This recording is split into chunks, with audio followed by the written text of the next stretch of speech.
His first flight by Liam O'Flaherty. The young seagull was alone on his ledge. His two brothers and his sister had already flown away the day before. He had been afraid to fly with them. Somehow, when he had taken a little run forward to the brink of the ledge and attempted to flap his wings, he became afraid. The great expanse of sea stretched down beneath, and it was such a long way down, miles down.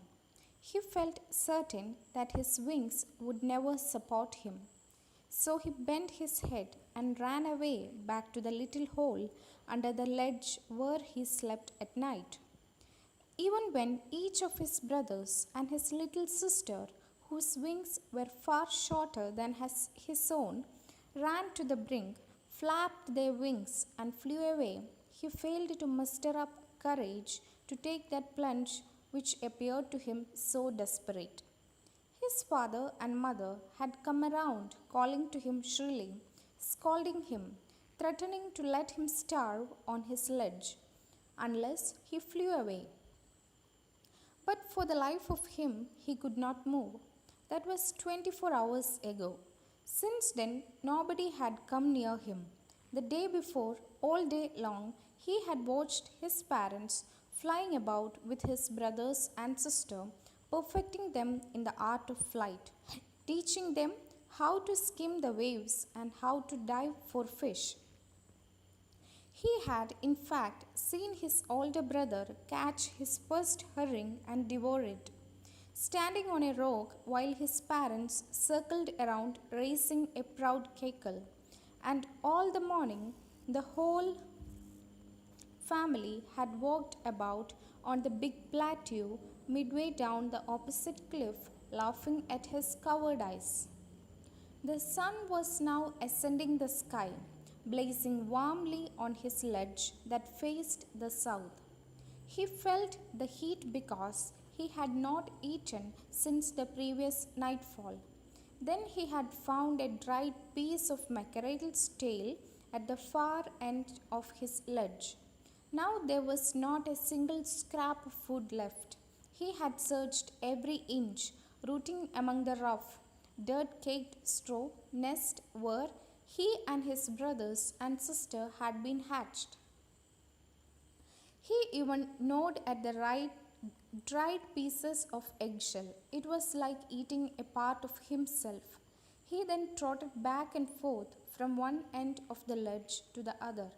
His long grey legs stepped daintily, trying to find some means of reaching his parents without having to fly. But on each side of him, the ledge ended in a sheer fall of precipice, with the sea beneath, and between him and his parents there was a deep wide crack. Surely he could reach them without flying if he could only move northwards along the cliff face. But then, on what could he walk?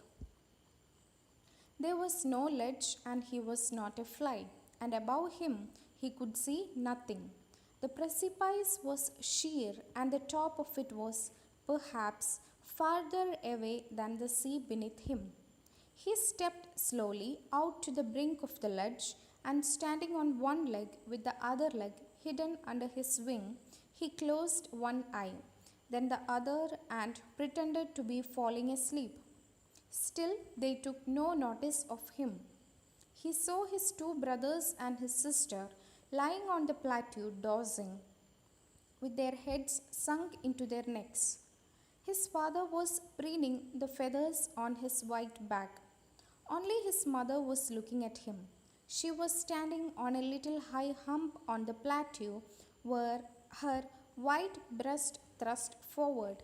Now and again she tore at a piece of fish that lay at her feet, and then scraped each side of her beak on the rock.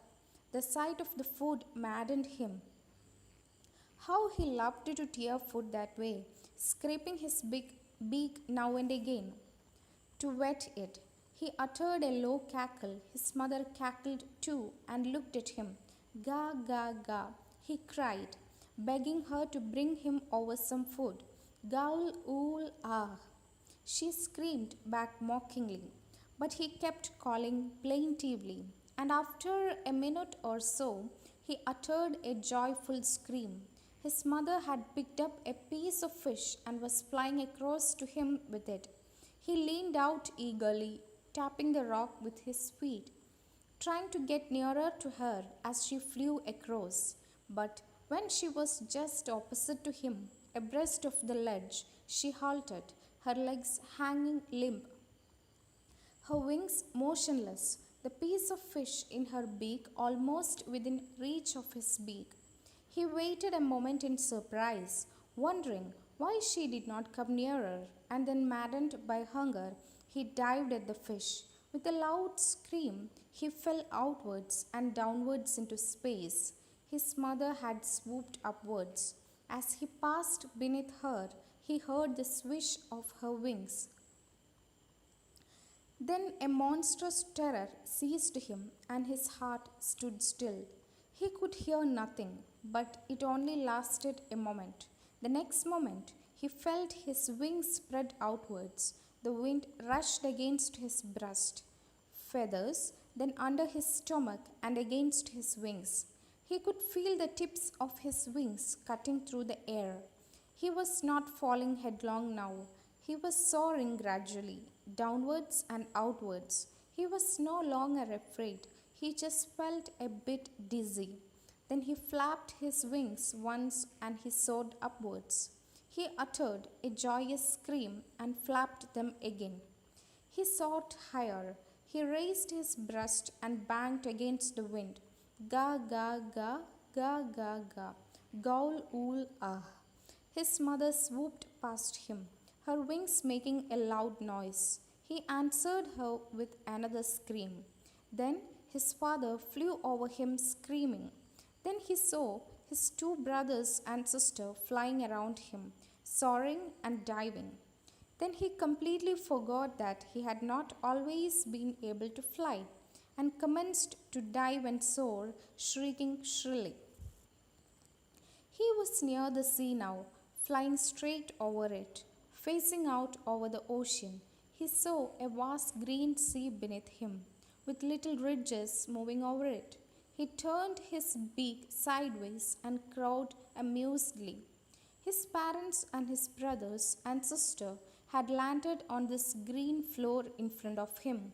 They were beckoning to him, calling shrilly. He dropped his legs to stand on the green sea. His legs sank into it. He screamed with fright and attempted to rise again, flapping his wings, but he was tired and weak with hunger, and he could not rise. Exhausted by the strange exercise, his feet sank into the green sea, and then his belly touched it, and he sank no farther. He was floating on it, and around him his family was screaming, praising him, and their beaks were offering him scraps of dogfish. He had made his first flight. Thank you.